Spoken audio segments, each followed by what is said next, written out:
Hello viewers, আমি হাজির ওয়ান্টিস কিচেনে সম্পূর্ণ নতুন একটি এপিসোড নিয়ে। মাধ্যমিক জিওগ্রাফি থেকে অর্থাৎ মাধ্যমিক সামনে বছর যারা দিচ্ছ 2027-এ তাদের জন্য খুবই ইম্পর্টেন্ট একটি টপিক। তার সঙ্গে নবম শ্রেণী এবং অন্যান্য শ্রেণীর পক্ষেও এটা কিন্তু খুবই জরুরি একটি ভিডিও। তো এই ভিডিওটি তোমাদের কিন্তু চাকরি প্রার্থীদেরও কাজে লাগবে। যারা যারা আমাদের এই চ্যানেলটি প্রত্যহ ফলো করছো তাদেরকে কিন্তু অসংখ্য ধন্যবাদ জানাই এবং তোমাদের কাজে লাগছে, এর জন্য আমরা বেশি আরও স্যাটিসফাইড। ঠিক আছে বন্ধুরা, এভাবেই দেখে যাও, এভাবে আমাদের সঙ্গে ক্লাস করো, সাথে থাকো। আজকে থেকে নতুন বন্ধু তারা আমাদের ভিডিওগুলো ভালো লেগে থাকলে চ্যানেলটি সাবস্ক্রাইব করে অল বাটনে প্রেস করো, যাতে নেক্সট ভিডিওগুলোর আপডেট নোটিফিকেশন সবার আগে তোমরা জানতে পারো। তো চলো আজকে দেরি না করে টপিকটি শুরু করা যাক। আজকে আমরা নদীর সম্পর্কে বেশ কিছু ইম্পর্টেন্ট টপিক তুলে ধরব। নদীর এখান থেকে কোন কোন জাতীয় প্রশ্ন পরীক্ষায় আসবেই আসবে বা কমন যোগ্য 100%। তো প্রথমেই বলি যে নদীর আগের ভিডিওটি যারা দেখোনি তারা কিন্তু আমাদের ভিডিও লিস্টে পুরনো ভিডিওটা অবশ্যই দেখে নিও। লিস্টে একটু খুঁজে দেখবে, সেখানে জিওগ্রাফি থেকে যেটা দেওয়া আছে সেই নোটসে তোমরা পেয়ে যাবে। প্রয়োজনে তোমরা এই ভিডিওর মাধ্যমে তোমরা খাতাতেও নোটস করে লিখে রাখতে পারো। তো বন্ধুরা, নদীর চ্যাপ্টার থেকে তোমাদেরকে একটি অত্যন্ত কমনযোগ্য প্রশ্ন নিয়ে বলছি। সেটা হচ্ছে জল বিভাজিকা কি? জল বিভাজিকা বলতে কি বোঝায় বন্ধুরা? জল বিভাজিকা হচ্ছে যে যে উচ্চভূমি দুই বা তারও বেশি নদী অথবা নদী ব্যবস্থাকে পৃথক করে তাদেরকেই আমরা কিন্তু জল বিভাজিকা বলবো।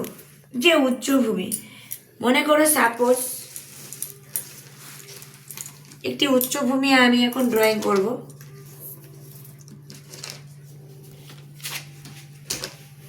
ধরে নাও উচ্চভূমি, আমরা তো সাধারণ ভূপৃষ্ঠে বাস করি পৃথিবীতে, একটু জুম করে দেখাও।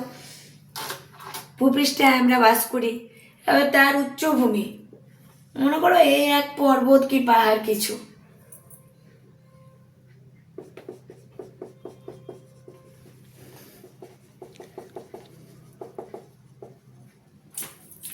একটি উচ্চভূমি, ঠিক আছে? উচ্চভূমি আমি এখানে এভাবে লিখছি তোমাদের বোঝার সুবিধার্থে, তোমাদের যাতে মনে থাকে। তা বন্ধুরা, আমরা কিসে বাস করি? ভূপৃষ্ঠে বাস করি, তাই না বন্ধুরা? আর উচ্চভূমি মানে অপেক্ষাকৃত উঁচু হবে যে ভূমি, ঠিক আছে? তো এই উচ্চভূমি এবার কি করছে দেখো, নদী যখন প্রধান নদী চলতে চলতে চলতে চলতে হ্যাঁ এখানে গেল পাহাড় বা পর্বতের কাছে বা উচ্চভূমির কাছে গিয়ে অটোমেটিক নিশ্চয়ই সে পাহাড়ের মধ্যে দিয়ে চলতে পারবে না, তার স্থান পরিবর্তন হবে। স্থান পরিবর্তন হয়ে কি হচ্ছে দেখা যাচ্ছে, সে ডান দিক দিয়ে এখান দিয়ে দেখা যাচ্ছে পরে আবার একটা গতিপথ পেয়েছে নদীটা। তো সেই গতিপথে গিয়ে সে কিন্তু আলাদা একটি শাখাতে পরিণত হয়ে গেল। সেটা আবার একটা কোনো জায়গার মেইন নদী, প্রধান নদী, ঠিক আছে? কিন্তু একদম মেইন নদী ছিল মনে করো এটি, ঠিক আছে? এদিক থেকে যাচ্ছে নদীটি, যাচ্ছে যাচ্ছে যাচ্ছে এমন করে কিন্তু সে কিন্তু এদিকেই চলে গেল, ফের আবার এদিকে চলে গেল। এবার এদিক থেকেও সেম ভাবে কোনো নদী আবার যেতে পারে, যে কোনোভাবে সে আরো ফাঁকা জায়গা পেয়েছে, সে যতখানি খুশি ততই আঁকা বাঁকা পথে কিন্তু সে ধাবিত হচ্ছে। তাহলে এখানে ছুটে যাচ্ছে, হ্যাঁ সে কিন্তু প্রবল স্রোতে বেরিয়ে যাচ্ছে। তাহলে এখান থেকে দেখে নাও গতিপথ এরকমটা হচ্ছে, আবার এরকম হচ্ছে, আবার এরকম হচ্ছে, আবার কিন্তু এরকম হচ্ছে। তাহলে দেখা যাচ্ছে বন্ধুরা, এটা কেন সম্ভব হচ্ছে? যেহেতু মাঝে উচ্চভূমি পড়ে গেছে, তো উচ্চভূমির জন্য কি এই মেইন নদীটা প্রধান অংশটা কিন্তু বাধাপ্রাপ্ত হলো। তাই জন্য কিন্তু বন্ধুরা, যেমন ডান দিক দিয়েও কোনো দিক থেকে নদীটা পাস হচ্ছে, তেমন তো বাম দিক থেকেও পাস হচ্ছে, তাই না বন্ধুরা? তো বুঝাতে পারলাম তোমাদের, আশা করি। তো এই যে ভূমিটি আমাদেরকে নদীর গতিপথ বিভিন্ন দিকে ধাবিত করছে অথবা চালনা করছে, মানে ডান দিক থেকে বাম দিক থেকে যেরকম হোক, দুই বা ততোধিক, মানে আমি তো এখানে দুটো দিয়ে বললাম, এর চেয়েও বেশি হতে পারে, আরো যদি মনে করি তো আরো গতিপথ হতে পারে।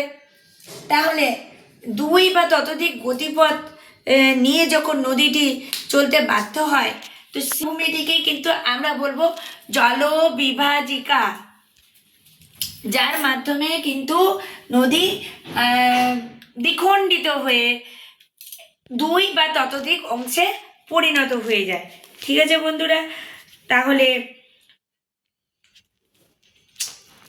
এরা নদী ব্যবস্থাকে কিন্তু পৃথক করছে, মানে আলাদা করে দিচ্ছে। এবার চলো জানবো নেক্সট টপিক আমাদের, নদীর গতি কি। নদীর গতি যদি জানতে চাও, মাধ্যমিকের বন্ধুরা ভেরি ভেরি ইম্পর্টেন্ট, নদীর গতি সম্পর্কে তোমরা জেনে নাও। যে নদীর গতি কিন্তু মনে রাখা অত্যন্ত সহজ ব্যাপার। নদীর গতি আমি যদি সাধারণভাবে একটি নদীর মতো কিছু এঁকে নিলাম, তার কিন্তু উপরি ভাগ আছে, একটি নিম্ন ভাগ আছে এবং একটি মধ্য ভাগ আছে। তাহলে সেইভাবে কিন্তু আমি নদীটার উপরে ভাগকে নাম দিতে পারি উচ্চ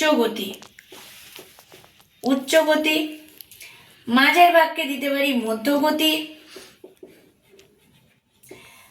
এবং নিম্নের ভাগটি মানে নিচের ভাগটিকে নাম দিতে পারি নিম্ন গতি।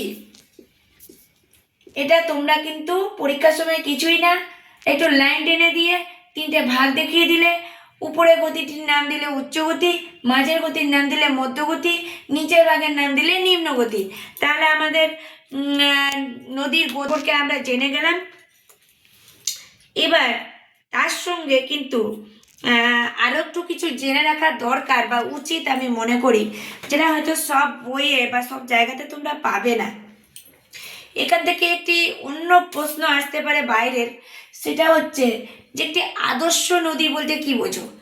আদর্শ নদী তাকেই বলবো বন্ধুরা, যার মধ্যে কিন্তু যদি এটা আদর্শ নদী হয়, এর মধ্যে কিন্তু উচ্চ গতি রাইট, মধ্যগতি রাইট, নিম্নগতি রাইট, মানে তিনটি গতি একত্রিতভাবে পরিলক্ষিত হয়, সেই নদীকে কিন্তু আমরা আদর্শ নদী বলবো।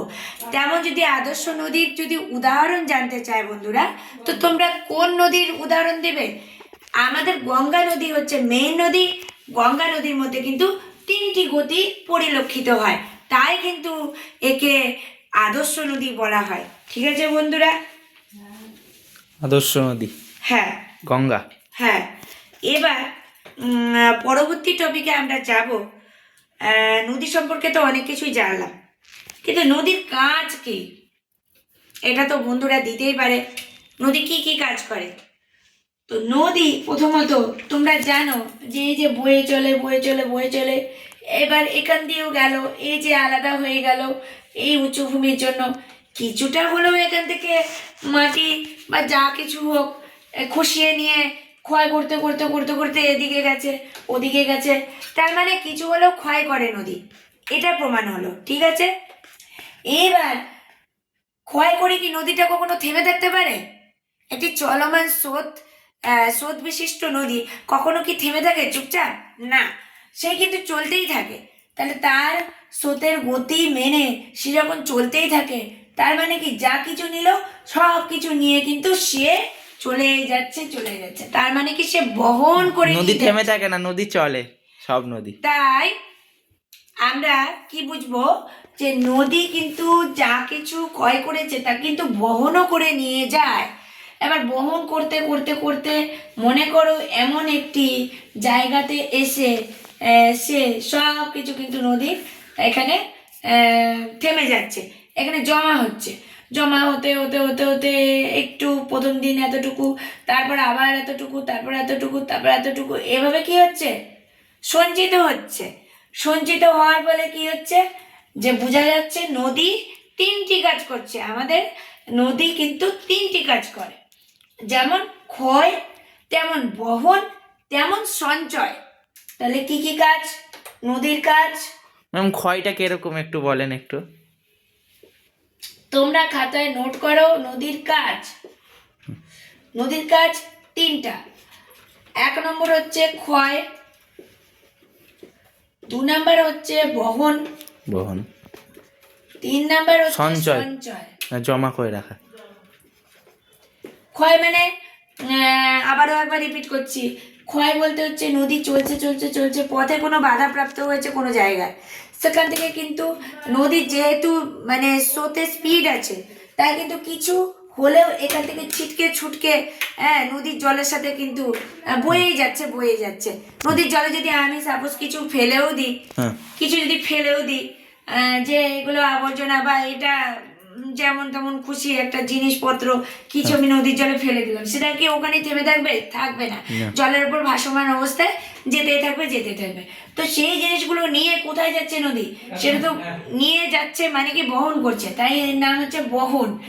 আর নিয়ে যেখানে থামছে, যেখানে স্টপ হয়ে যাচ্ছে, সেখানে কিন্তু স্তূপাকারে জমা হচ্ছে, তাই কিন্তু এর অপর কাজ হলো সঞ্চয়।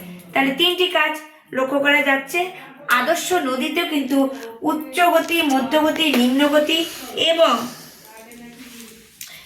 এই ক্ষয়, বহন, সঞ্চয় এগুলো কিন্তু লক্ষ্য করা যায়। ঠিক আছে, তারপর বলি আরেকটি টপিক, নদীর কাজের ধরন।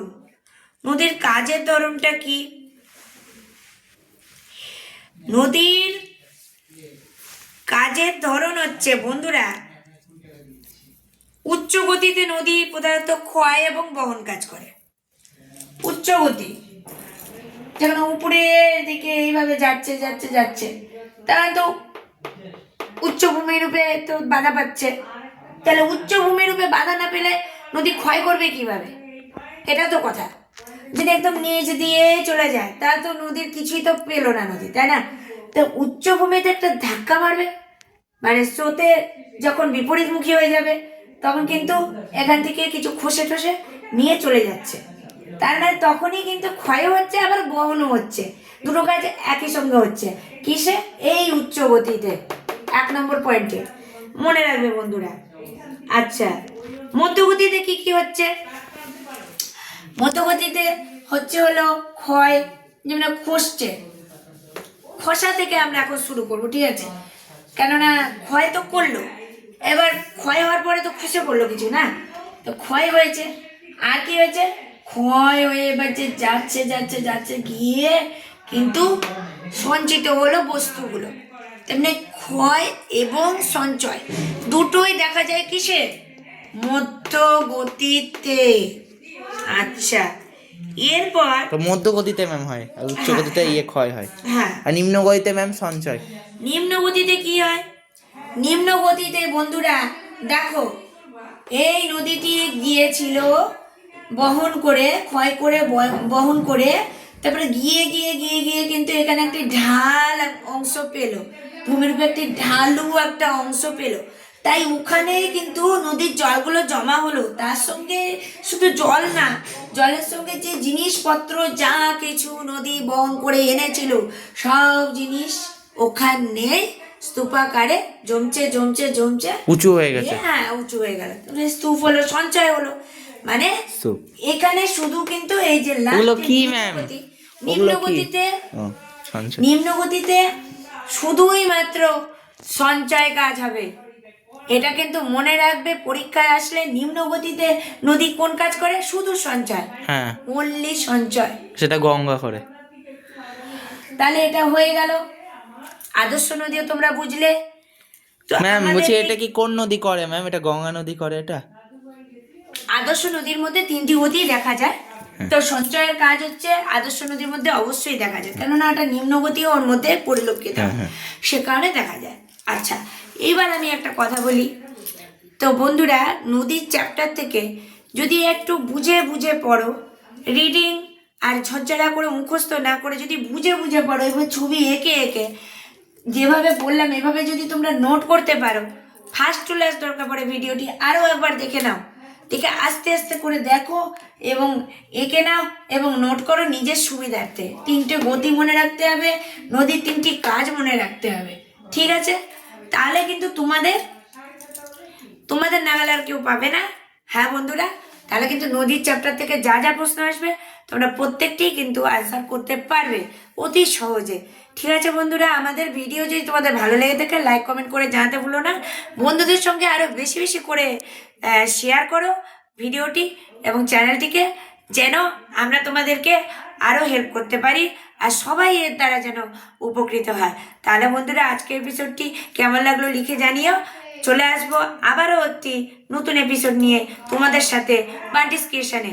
আজকে এই পর্যন্ত। সবাইকে ভিডিওটি দেখার জন্য জানাই একটি বিগ থ্যাঙ্কস।